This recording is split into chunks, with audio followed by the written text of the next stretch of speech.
राज्यात मराठा आरक्षण लागू झाले आहे। शासनाने या संदर्भातला जी.आर. कालच काढला। या अध्यादेशामुळे सामाजिक आणि शैक्षणिक दृष्ट्या मागास वर्गात समावेश झालेल्या राज्यातील मराठा समाजाला शिक्षण आणि सरकारी सेवेत 10% आरक्षण लागू झाले आहे। त्यामुळे आता मराठा समाजाचा आरक्षण मिळण्याचा मार्ग मोकळा झालाय। पण हे आरक्षण सर्वोच्च न्यायालयात टिकेल का?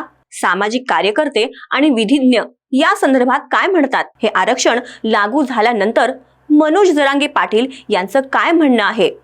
या प्रश्नांची उत्तरं शोधण्याचा आपण प्रयत्न करू। नमस्कार, मी प्राची। मराठा समाजाला आरक्षण देण्याचा मार्ग मोकळा झालाय असा दावा सरकार करतंय। मराठा आरक्षणाच्या मागणीसाठी राज्यभर आंदोलन झाल्यानंतर राज्य सरकारने आरक्षणाची प्रक्रिया पार पाडण्यासाठी राज्य मागास वर्ग आयोग गठीत करून आयोगामार्फत खुल्या प्रवर्गाचे सर्वेक्षण केले। या आयोगाने मराठा समाज सामाजिकदृष्ट्या मागास असल्याचा अहवाल दिला। त्यानुसार 20 फेब्रुवारीला झालेल्या विधिमंडळाच्या विशेष अधिवेशनात मराठा समाजाला 10% आरक्षण देणारे विधेयक एकमताने मंजूर करण्यात आले। आरक्षणाचा जी.आर. निघाल्यानंतर मुख्यमंत्र्यांनी प्रतिक्रिया देताना या निर्णयाचं स्वागत केलं। मला आनंद आहे, मी शपथ घेतलेली पूर्ण केली। मराठा समाजाला आरक्षण लागू झाले आहे, जी.आर. निघाला आहे। याचा फायदा मराठा तरुणांना नोकरीत आणि शिक्षणात होईल।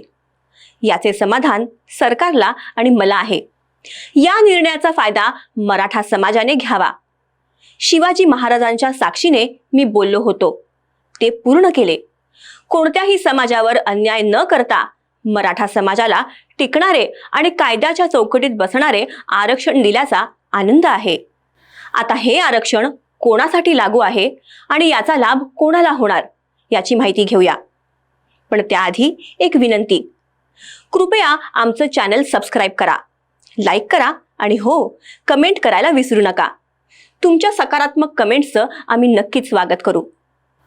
आता पाहूया शासनाच्या जी.आर. मध्ये नेमकं काय म्हटलंय ते। जी.आर. काय म्हणतो?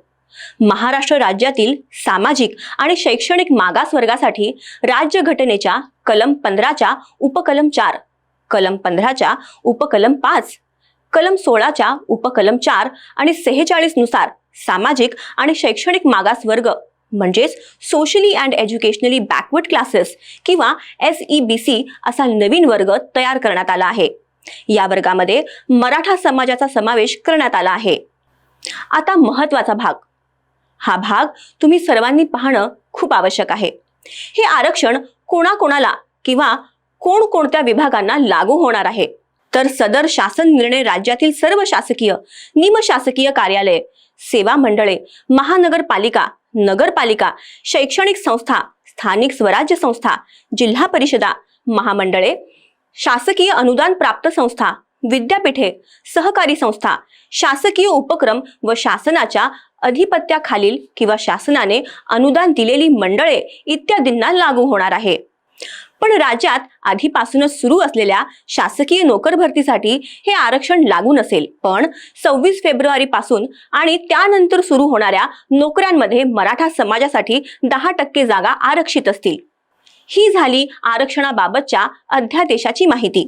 राज्यातील सामाजिक आणि शैक्षणिक दृष्ट्या मागास म्हणजेच SEBC वर्गाकरिता आरक्षण अधिनियम 2024 संदर्भात राज्य सरकारच्या वतीने सर्वोच्च न्यायालयात कॅव्हेट दाखल करण्यात असल्याची माहिती सामान्य प्रशासन विभागाने दिली आहे।